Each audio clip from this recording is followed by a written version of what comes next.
Okay, this review is for the Philips air fryer. The air fryer is approximately 12.5 inches high from top down to the bottom, and it is also roughly 10 inches going from side to side if you're concerned about what your space is in your kitchen. There is an attached 29-inch cord that you'll be plugging in to a wall outlet, and the cord actually pushes into the unit. However, once it's pushed in, it still sticks out about 3.5 inches, and I will show that a little later in the video. In addition to the fryer, you receive an instruction pamphlet booklet, which I'll discuss also a little bit later, as well as a air fryer recipe booklet that contains about 29 recipes that you could potentially take a look at and maybe decide to make some. This fryer, though, you can actually essentially use it for anything that you currently bake in your oven or that you fry. It's just a matter of sort of tweaking your recipes to determine the times. On the unit is a small display that has a recommendation for temperature settings. The first one here is for frozen French fries at 390 degrees.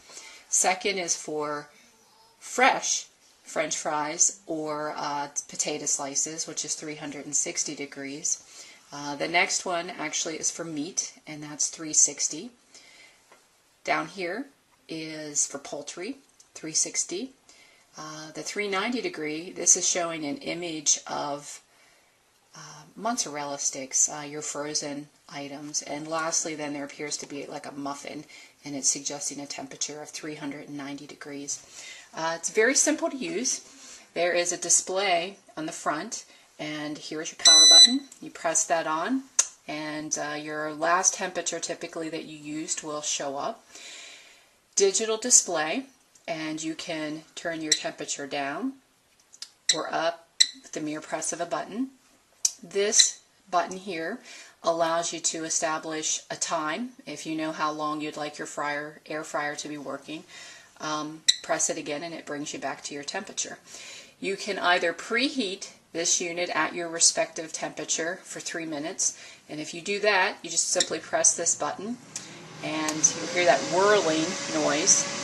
This is the unit actually going through a preheat cycle, and your temperature will continue to blink off and on until the preheat cycle is finished. If you choose not to use the preheat cycle, you just merely add 3 extra minutes to whatever your cooking time is. So the basket's removed really quite easily. You just simply pull. There's no button to press. You simply pull it out. There is a basket included in the inside that removes. Once this is in use, this whole unit, of course, gets very hot, so you would need to use care. This is a button that actually releases your basket, and then you would proceed to empty it, your French fries, your frozen entrees, whatever it is that you're cooking.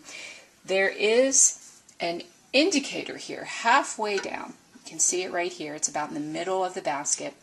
That actually is your max fill level. So you really cannot fit a lot of food into this unit.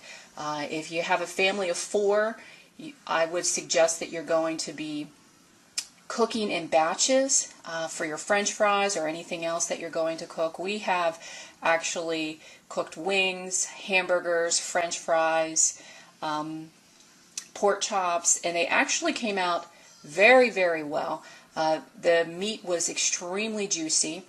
Even though it was well done, we actually overcooked the hamburgers, but despite that, typically a hamburger that is overcooked is extremely dry. Wasn't the case in this case at all. This entire unit, the basket, as well as the bottom portion, which will collect your grease, is dishwasher safe, or you can hand wash it if you wish. And there additionally is a double layer basket that you can use. This basket would be for use if you wish to have 2 items cooking at the same time, maybe French fry, or maybe a piece of meat at the bottom and maybe some French fries at the top, as long as your cooking temperature is rather similar for the both of them. I know I have not personally used the basket yet for this particular unit. The inside dimension of this particular basket is only approximately 7¼ by 7¼ It's somewhat square in appearance, and several of the ingredients in the instruction booklet suggest that you can use a 6-inch quiche pan when you're making items with the recipes provided, such as like their scalloped potatoes and so forth. This is the rear of the unit, and you have a ventilation system, and there are also vents at the top. And what we find is if you're cooking something that emits a lot of grease, like hamburgers for example, it actually is a benefit to have it perhaps sitting on your stovetop where you can have your range oven on to vent, because you will get some smoke that actually comes out of the top of the unit if it's really greasy. Here's the cord keeper that I had mentioned. Your cord pulls out and then just simply tucks back in carefully. You just push, push, push until you get to the very end. But as you can see, you have a significant piece of plastic that is still sticking out at the conclusion that doesn't fall down or anything.